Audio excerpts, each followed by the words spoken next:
Ambar. I am a queer Mexican-American living in Brooklyn. I am the co-founder of NetaCollab, a digital advocacy and marketing firm, and I'm also very proud to be on the board of Restless Development USA. So today I'm here with you all to talk about making an impact in your community while leading authentically.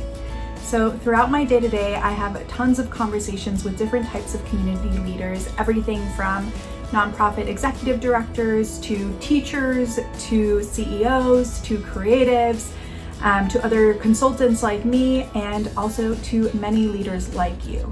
So as you're thinking about being a community leader, about leading authentically, about putting the community's ideas first, there are a few concepts that I think might help you to wrap your head around this. The first concept that is really important is start local.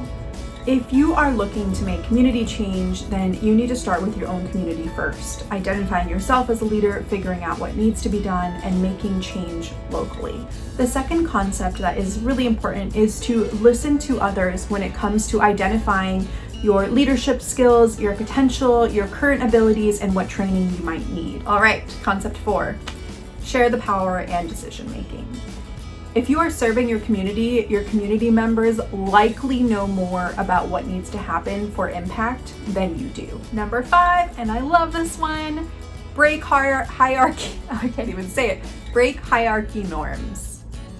True leadership means listening to everybody. It means knowing that you don't and often won't have the best answers.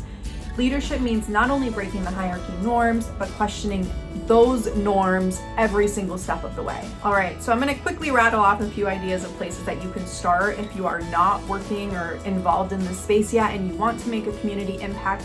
I really believe in starting local first, so here goes. First off, you could join a co-op or a community garden. Many communities have these things, but I think especially what's important about this is that you are in a space that is driven by community members. It is shared with leadership that does not have a hierarchy, and it really relies on what is a very likely super small contribution that you can make. Second one, start by asking questions of your community members. If you are looking to make change and you're thinking about what impacts you can have, ask your family, ask your friends, go to local areas where people are spending time in the community and start having conversations about what needs to happen and what they feel is lacking from current leadership. Volunteer at a community institution. You could volunteer at a nonprofit. Often there's spaces like libraries that also take volunteers.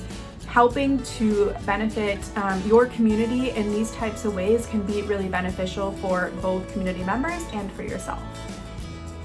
Last one, get politically engaged. There's so many different ways that you can do this, but I really love encouraging people to do canvassing and to make phone calls. The reason that I do this is because they are two things that are a little uncomfortable to a lot of us. I think speaking to people that we don't know, especially when you're kind of pitching something, can be really tough. So doing this is really good practice, especially if you see yourself as a leader that might have a more vocal voice on community matters. Set of questions for you all. Every time you think about yourself as a leader, I would like you to ask yourself these questions.